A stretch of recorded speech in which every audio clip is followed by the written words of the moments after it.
മൂളം തണ്ടിലൂടെ കാതോർത്ത നേരമേ ആകതാരുമൊരു രാഗവൃന്ദാവനമായി.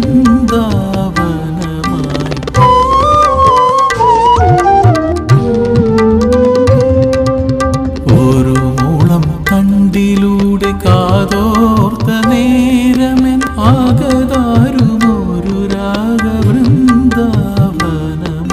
മൃദുഹാസമോടെന്നും